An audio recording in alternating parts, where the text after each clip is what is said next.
Welcome. I'm as surprised as you, as I only found out in the morning that I won this surprising talk. I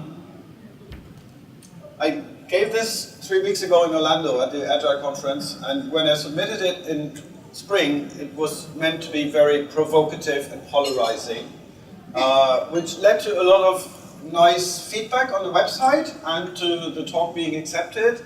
Although most of the people who gave the feedback know that I'm not really that provocative and polarizing, and it didn't turn out to be. To give the main message, the main model, so to say, of my approach, it's very, very simple. You increase trust just a little bit so that people feel invited to make new choices. And these new choices may, think experiments here, may lead to options to reduce some structure in your organization. Make some hierarchy a little less strict, make some rule a little less strict. Let go of some piece of process where you see you don't really need it anymore. And then continue that as a virtuous cycle. Instead of staying stuck in the vicious cycle that we usually employ in our lives and organizations, being very, very afraid, being ashamed to talk about fear, because of being ashamed, judging ourselves and other people, and then being more afraid and making other people more afraid, and that's not really making anything better. I already said in the announcement earlier that my basic understanding of human beings is that we have an innate need of safety. We are very, very afraid when we don't feel safe. So this talking about fear is very, very directly connected to safety. And my belief is that we need less external safety when we feel safer inside, when we trust ourselves and others a little bit more. And that's the basic idea. There's a really, really cool and innovative technical way for you to interact with this session. I gave you the link here on the flip chart as well. You find a little app on your phone, if you go to that URL, which has tomatoes, eggs, stars, and different things you can actually throw at the slides, which is really, really cool. There's just one wish. Wait until you assume everybody to have read or seen what's on the slide before you start throwing, otherwise it could become a little overwhelming. You can show support, you can show disagreement, use it any way you like. If you happen to get bored with it, which is unlikely because I'm condensing a 1 hour session to 30 minutes, then you can use it to entertain yourself and others too. Okay. Who of you thinks you are a perfectly normal human being? You? Who of you thinks that most other people are normal?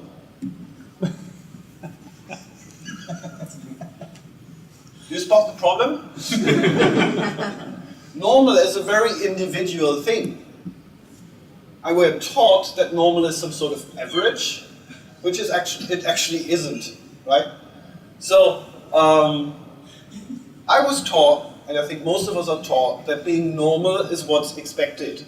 And when our normal doesn't feel like the normal of the crowd we're in, could be our family, could be school, could be the company you're in, we feel a strange kind of tension, and in most cases we adapt.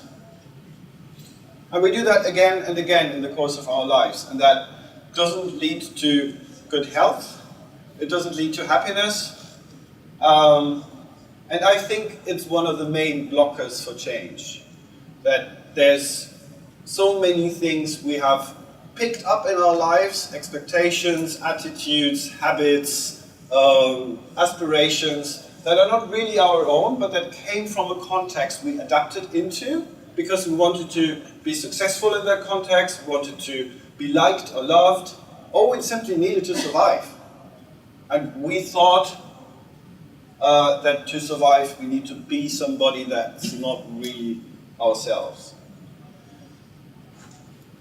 Another thing that's typical of our society is that we lose a lot of our curiosity, a lot of the learning abilities we are born with. We've probably all worked with people who didn't want change, right? When we come onto this planet, when we come into this life, we love change, we love learning, we're all curious. And in different ways and in different degrees, we're trained to not do that anymore. I remember my parents telling me that when I entered school, I stopped liking to learn. I was very curious, I could read and count and things like that when I entered school. And my reading ability actually decreased in my first year in school, which was not really noticeable to me. I just noticed that I didn't like the situation. But they thought, well, this is devastating. What can we do about this, right? And the system has managed to make me into someone who thought he was introvert, who thought that interacting with people was less interesting than interacting with computers. That's how I became a programmer. Because my people skills weren't valued, my curiosity wasn't valued, my empathy and my compassion was not valued, especially because I was a boy. And then I went to a boys' school. And it took me a lot of years to discover these influences and to kind of re-emerge with myself that you're more or less seeing now. It's definitely not complete the journey. One thing that's fundamentally lacking in our way of acquiring knowledge in Western societies is that our learning model is based on the metaphor of seeing. I've recently read a book which made this very prominent to me, and I was like, wow, this is so true. We observe. We don't involve ourselves. And the suggestion in the book was that instead of working with sight and just modeling our whole learning experience on sight, we could model it on touch. Because when I touch something, I am touched as well. So I'm involved. I'd be really curious to go back in time if our model was different, if Heisenberg would have been as surprised as he was that the observer actually affects the observation. What he didn't even notice is that the observation also affects the observer, and everybody who works with people knows that, right? We can't work with people if we don't get involved. At least my experience is that it's very hard to make a difference. If you just see something, comment on it, tell them, oh, I would do that differently. But if you don't get involved, it's very, very hard to change anything in the human system. So this is a kind of meme I would like you to remember. How is the way you interact with systems, with software, with people, based on the metaphor of not getting involved, of just looking and forming a judgment in your head, and then talking about it? And where is your involvement based on the idea of touching, and being touched, right? Creating connections. And which of these tends to be most successful? So what do we see? I see that people have a lot of choice with which they choose not to use.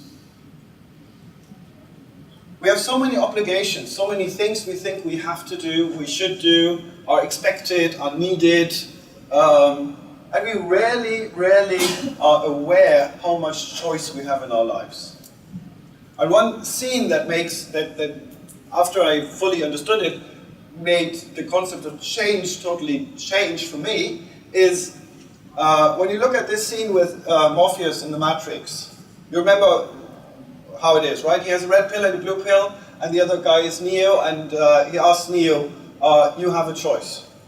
You can take the blue pill and go back to pretending. You remember Stephen Perry's talk. I don't need to explain to you what pretending means in the corporate context. Continuing to lie, continuing all the politics, etc., and pretend we are okay. Or you can take the red pill and see how far the rabbit hole goes. And there are multiple things that are very, very important in this scene. One is Neo is the one making a choice. Nobody else. He has a choice. And if you have watched all of the Matrix, there's a very, very important scene at the end when he fights this magnitude of Mr. Smiths. And in the end, after fighting all the Mr. Smiths and he can't win, Mr. Smith asked him a question, why do you continue fighting?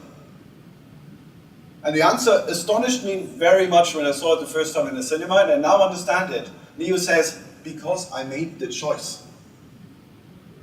And the machine can't understand that, and the machine can't beat that. Choice is the ultimate freedom.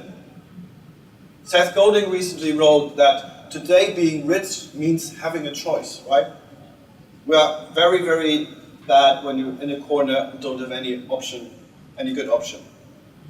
There was a European election recently, so most of you probably participated in that. Did you? Who of you felt you had a good choice in that election? I didn't. So, this is what we're talking about. So what's interesting about, in terms of change in this scene? I think change has three parts. The first and hard, as in taking a lot of effort part, is becoming aware of what is. Neo had this year-long experience of getting in touch with this hacker community, finding little flaws in the system, so that he started doubting, right? He didn't take things for granted. He started to see there's a different reality, but he couldn't get to it. So his awareness grew. He got in touch with these guys who contacted him, who started telling him about the matrix, but they didn't give him the full picture because they still wanted him to have the choice. So with more awareness come more available options, so that you can have better choices. So rising awareness, more options, better choices. And this is what you do again and again when you change. And any change in any organization always involves the people to change. And there's this fundamental truth that you can only change yourself. So if you want to change the organization, you raise your awareness, you see your options, you make choices. What I'm currently seeing in all sorts of efforts of making organizations better, more effective, some of those are called agile and some of those are called scaled agile, is that we have totally forgotten what we want. And we're just putting more and more effort in what we are used to doing, which we think should work, right? It's worked in one team, it's worked in 10 teams. How do we make it work in 100 teams and 1,000 teams? My fundamental belief is that scaling agile is just a wrong way to look at the problem. Agile is a way of working for people to trust each other. And the larger an organization gets, the less trust it usually has. I don't think that's necessarily so. That's a point of awareness and of people making connections with each other. But given the large organizations we currently have, the way we approach this is wrong for two reasons. Large corporations, and large means like 3 or more people in my experience, the first commandment is cover thine ass. Make sure it's not your problem, and if it's your problem, you follow the rules. That's why we need roles and processes. It's not the reason we invented them, we had good intentions, but the reason they keep sticking, and the reason they keep being very, very important in organizations, is that I know when I work with 3 other people, 75% of the problems will be their problem and not mine, because we have clear roles and responsibilities. And if it happens to be my problem, I follow the rules. I follow the process. This is very, very pointed, I know, but this kind of behavior is very prominent in organizations. We have lots of hot air, we have lots of reporting where numbers are tuned to expectations, we have lots of conversations where we don't really tell the truth, we have lots of people who are afraid to hear the truth, etc., etc. I'm not blaming anyone here. It's all people who are afraid to look at what's really there, and that's natural given our upbringing and given our fear of ambiguity as human beings. It's just a fact that big organizations don't have a high value of truth and trust, and Agile needs that to work. The second misunderstanding is Agile is not a process. Agile is as little as no process as we can. Right? We raise the level of trust so that we can work each other without doing this blame game, without doing the politics. Just understanding where we want to be and figuring out how to get there as fast as possible. That's my understanding of Agile. So it's supposed to be releasing from oppression, not creating more structures that have oppressive consequences.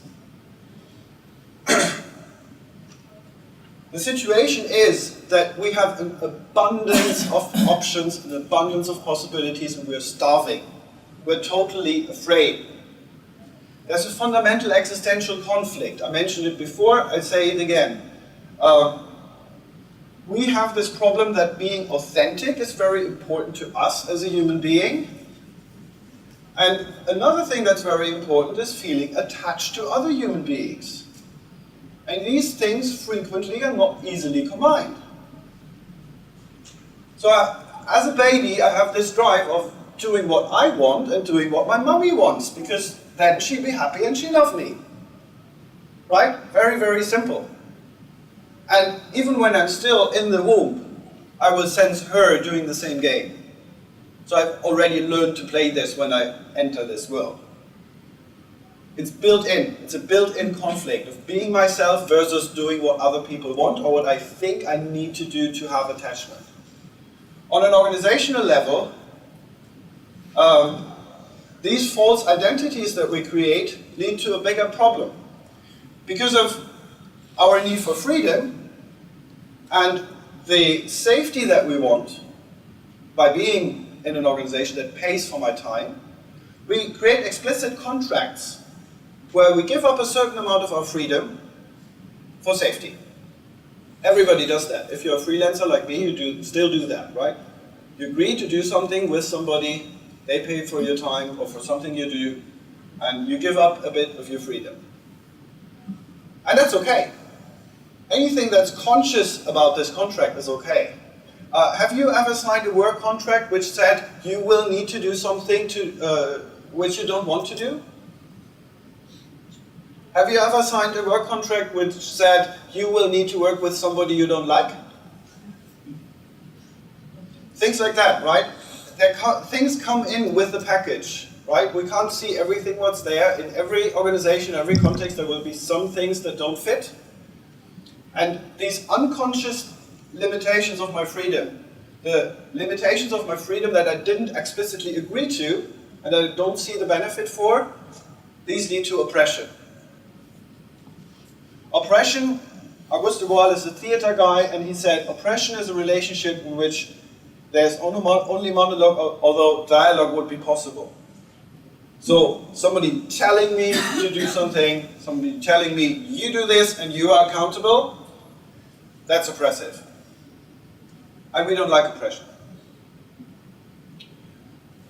Even though there's funny stories involving oppression.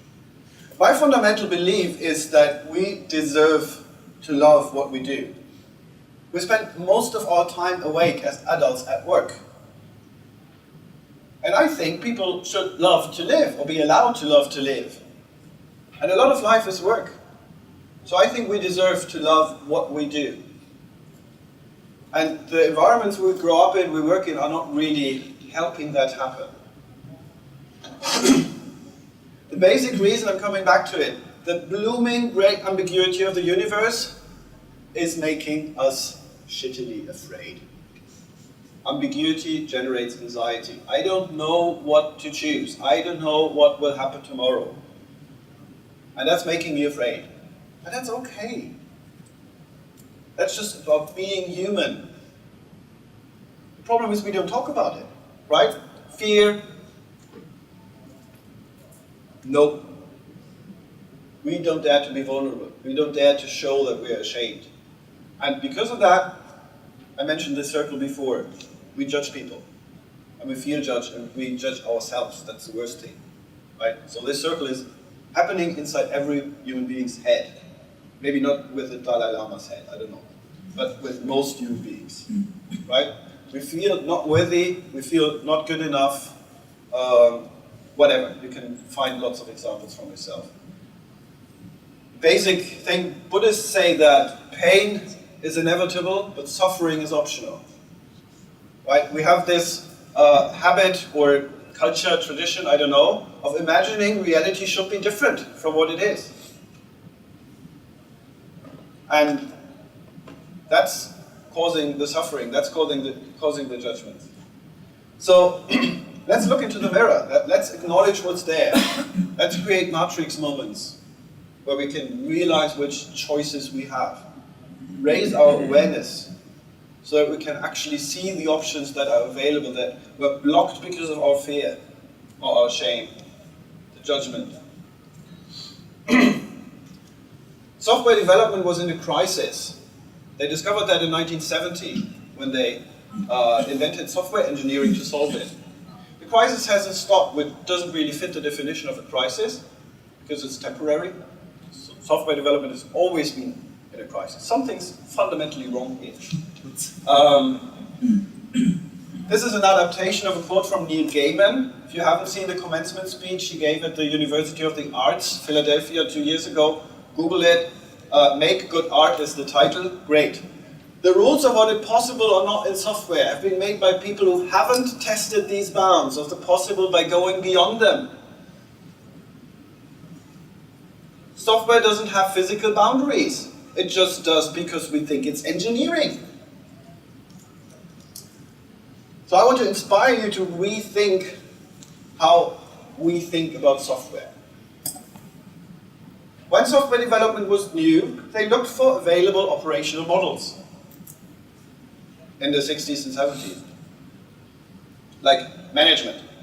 Management was born in 1911. Taylor wrote a great book, created a lot of wealth, a lot of growth, a lot of abundance.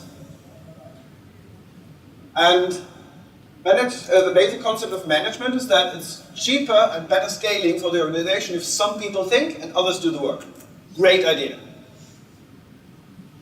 It died in 1970 when Toyota forbid their workers not to think. It's been zombieing around because we A, don't appreciate it for the wealth that we got from it, and because we have no idea what to do instead. But we don't need management anymore. People don't need to be managed. Work needs to be managed. What I suggest as an alternative is community. This organization was created without leadership, without management. What we did was discover which kind of organization could create such an event. We called it Anarchy with a Purpose in 2011. And it worked, I know now, I didn't know it then, it was just wonderful. It worked because we were a community, because we trusted each other, because we didn't need all this shit. So we just decided not to do it because nobody ever needed to. Another thing that limits our thinking about software is architecture. Again, physical limitations. Architecture defines how we think about the system we're building. How we think about the system? Philosophy. Let's talk system philosophy. Talk about what we don't know, instead of just modeling the known. And decrease the limits. We could build software with emergent properties, which could surprise us with features. We could build modules that would emerge methods. We could do that. We don't, because engineers can't. I go quickly over this. You can read the Tom DeMarco quote. I'm running out of time. He said in 2009, software engineering was a bad idea. He was the most prominent guy who made it popular. He says, experimentation is a good alternative. I talked yesterday about models and mysteries, rather charting what we don't know instead of talking about what we know about our system. Just use this as an inspiration. Look into the mirror. Honestly think, what are the options? How can we raise awareness to have more options and then make better choices? That's the main point. This is a good slide to finish with, as time is up. This is the very simple manifesto we came up earlier this year. We value people, period.